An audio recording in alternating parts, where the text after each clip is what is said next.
Well, welcome back to the Authors on the Air, part of the Authors on the Air Global Network. I am your host, Bruce Robert Coffin, and joining me today is my good friend, Reed Farrell Coleman. Watch that good friend stuff, man. I figured I'd take liberties. No one can do anything about it. Go ahead. Right? Reed is the New York Times best-selling author of 31 novels, a four-time winner of the Shamus Award, which is just incredible to me, for the best PI novel, and along with countless other awards and nominations. Looks like the only thing you haven't won yet, Reed, by my count, is an Edgar. So I'll be rooting for you on that one. Well, I've been nominated for it 4 times in 3 different categories, which I always say means I lost 3 times. Right. Yeah. But I'm going to get you were in good company with some of those losses, I'm going to guess. My proudest loss, though, I have to say, is I was nominated for a Shamus Award with J.K. Rowling, and we both lost to a guy with a dog on the cover of his book. That's awesome. You're in some lofty company there for sure. For those joining us today, I should say that Reed, actually, I had the pleasure of meeting Reed and his lovely wife, Roseanne, at my very first BoucherCon Mystery Conference in New Orleans back in 2016, when my wife and I were down there awestruck and knew nobody. And as it so happened, we ran into you in the lobby on Sunday morning when we were all waiting to head off to the airport. And I think you let me chat you up for at least a half an hour, which I still don't understand how that happened without paying. But well, it's funny is I was running in the other direction, but you caught me. No, I have to say, BoucherCons are an amazing experience, especially your first one. Yeah. Because you go knowing nobody. Right. Like I can recount for you that my first one was Austin, Texas in 2002. Wow. And I knew not a soul. I'm not kidding. I mean, I'd written 3 or 4 books, but in total isolation.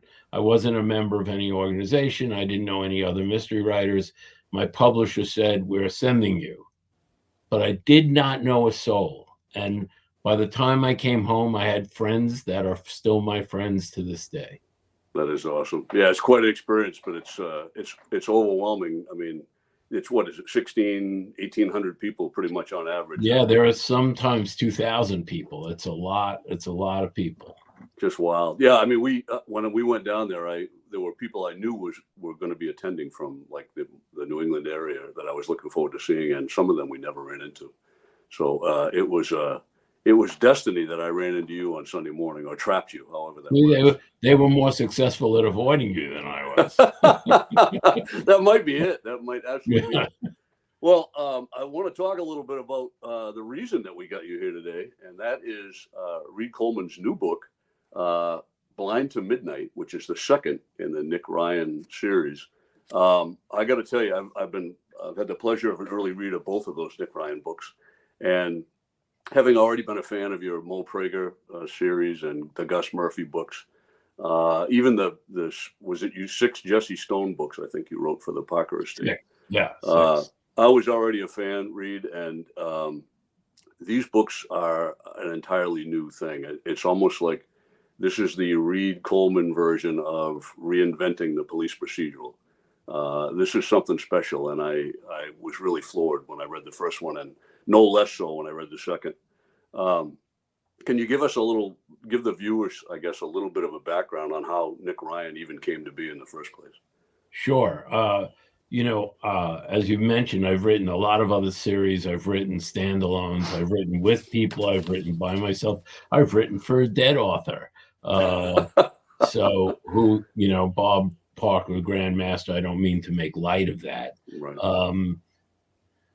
So, I'd pretty much done police procedurals. I'd done PIs, and I was talking to my agent, and we had both been kind of fans of Ray Donovan. So I thought it got a little silly at the end. But the concept of that kind of character, of somebody who's really good at taking other people's messes and straightening them out, was really appealing to us. But it's often a guy like Ray Donovan who's outside the law, Right. you know, who's a, you know, he's always outside the system. And my agent and I thought, you know, how about if it was somebody who was inside the system, Right. Somebody who is already very good at his job. And Nick is an undercover New York City detective, and not a well-loved one, as we should tell the readers. Right. Because, as you know, Bruce, Nick's father, a longtime member of the NYPD, voluntarily testified at a corruption hearing, and that is generally a no-no. Now, if you're subpoenaed, it's one thing. Right. But if you do it voluntarily, you're pretty much named a rat. Right. And the son of a rat is a rat. Right. So even though Nick, who's great at his job, he is very unpopular on the job. So, you know, it was this idea to take somebody who's not popular, who's good at his job, and hand him the job of fixing New York City's messes. He's kind of like the undercover in the shadows watchman from New York City. Yeah. No, that's true. That's definitely a good description of him. I find it. I would never in a million years have guessed that the idea was a Ray Donovan kind of a thing. That's actually really cool. We love that show a lot, and I think I only saw the first few seasons, so we didn't watch it to the point where it got crazy. Yeah, it got a little silly at the end. It jumped the shark in a big way. In fact, it jumped the blue whale. Yeah. So, given the readers that, give us a little bit about the storyline, the impetus for the storyline for Blind to Midnight. You got some major things in there. Was that a byproduct of you having lived through 9/11 while a New Yorker? Well, I'll tell you that I just want to tell the readers it's not a 9/11 book, because 9/11 books don't sell. Right. For whatever reason. I have my own theories about it. But for several reasons, I thought 9/11 was a good place to start. For one thing, I've always been fascinated by this one case. There was a Polish immigrant named Henryk Sywiak who was murdered on 9/11, and his homicide is the only homicide on 9/11 in New York City unrelated to the terrorist attacks, and it's unsolved. So it's still an open case, and it's not surprising. I mean, I think the police were a little preoccupied. Right. I guess maybe. Yeah. And so, you know, we all do kind of rip from the headlines stuff, but this is not ripped from the headlines. This is 23 years ago. Right. You know, 9/11 is so present to us. I bet you if I said, Bruce, how long ago was it? Don't think about it. Yeah. It feels like yesterday. Oh, it does. Absolutely. Yeah. And for me, I worked in the World Trade Center. So it was particularly meaningful to me. And 2 weeks before 9/11, I was on the observation deck with my family. You know, there but for the grace of God. Yeah. Go I. So I took the case of Henryk Sywiak, and thought, I can't tell his story, but it's a good place to start a novel. Right. And it's also, it was a way for me to exercise some ghosts about 9/11, to talk about it, because people don't really talk about it. They talk about the tragedy, but they don't talk about their memories of that day. Right. And that's why the book starts where it starts. I thought it was the right time and the right place to talk about it. And it's the only part of the book that really is about 9/11 is the prologue. Okay. Yeah, and it's funny, you actually bitten off a couple of hot button topics in one in each of these books, and I thought you handled them both very well. That's me, hot button Coleman. Would you, just in the scheme of everyone loves to put stuff into a genre, pigeonhole what we do into the right shelf. Would it be fair to call Nick like the anti-hero? Yeah, Nick is interesting to me because he's both hero and anti-hero. Mm-hmm. He's given wide authority to act, as his handler Joe says, the messes are the cities, the solutions are yours. Right. So, as without discussing the specifics in the first book, Sleepless City, as you know, he does something to prevent the city from, basically exploding, Right. which even he has moral difficulty with. Mm-hmm. And that's the thing about when you clean up people's messes, there it is, Sleepless City. When you clean up other people's messes and they don't want to know about it, it's often you have to do things that are immoral and illegal even. And so that is, for me, interesting. I'm never ever interested in writing books in which people pay no price for the things they do. And although Nick has a very strong sense of right and wrong and justice, he knows that some of the things he does are wrong, but for the right reasons. And that's interesting for me. I have never enjoyed books in which the main character, the protagonist, has I call them a psycho ex machina. Yep. Some friend who will do the dirty work for them. Right. So they are once removed from the moral ramifications or blowback from it. I love Walter Mosley's writing, but he has a character named Mouse, who Mouse kind of insulates Easy from the real moral dilemma of killing people. Right. And I just don't like doing that. I think if your main character is your main character, he has to grapple with and suffer from the ramifications of what he or she does. No, I agree. That's good. One of your characters, Lenny Feld. To me, that's one of the most visual characters. His existence on the page. You and I spoke about this before. To me, these are ready. These are film ready. I mean, they're very cinematic. They're very specific. I can see the city. I can see the players. But for whatever reason, Lenny really stands out to me. The way you've actually put him on the page. Where did that come from? Where did Lenny come from? Well,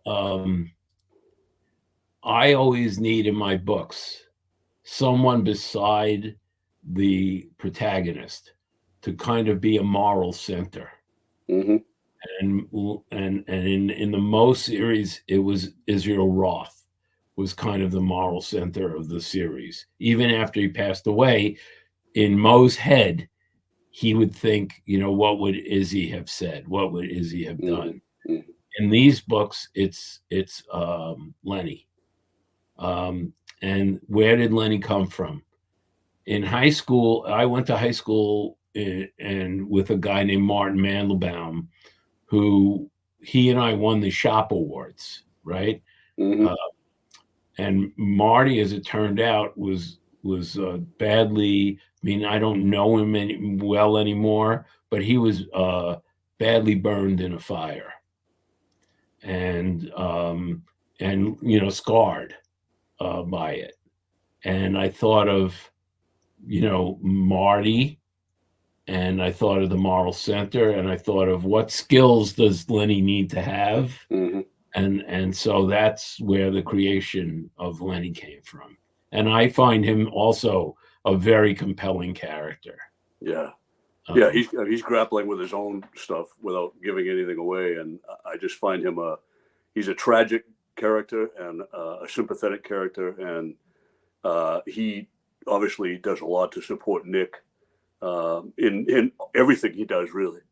And in some ways, he's an antagonist to Nick, because he lives a monk's life in the basement of a synagogue, Lenny.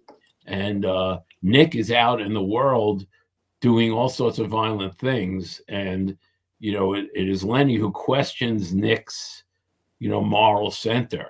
Right. And especially in this book, Right. less in Sleepless City, but in this book, he and Nick really grate at each other about the things Nick has to do. And that's important to me because he's speaking for the reader. Lenny speaks for the reader, because I think too often in these kinds of books, the hero gets away with anything and nobody questions it.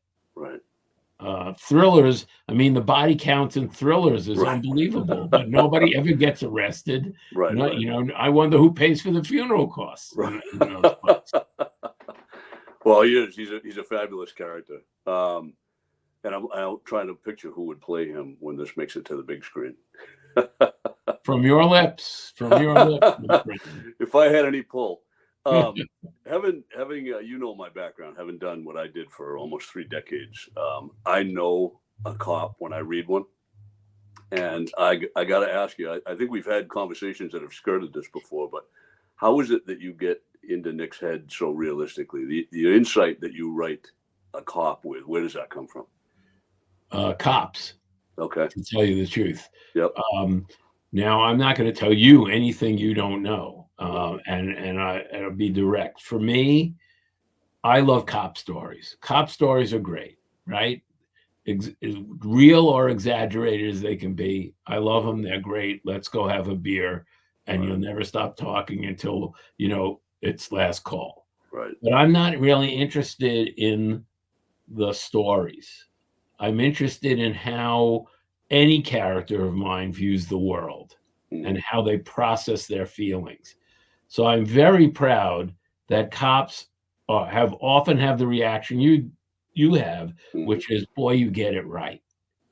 And my feeling is if I can understand how a cop will view any situation, then I can put that cop in any situation and write him or her fairly. Right.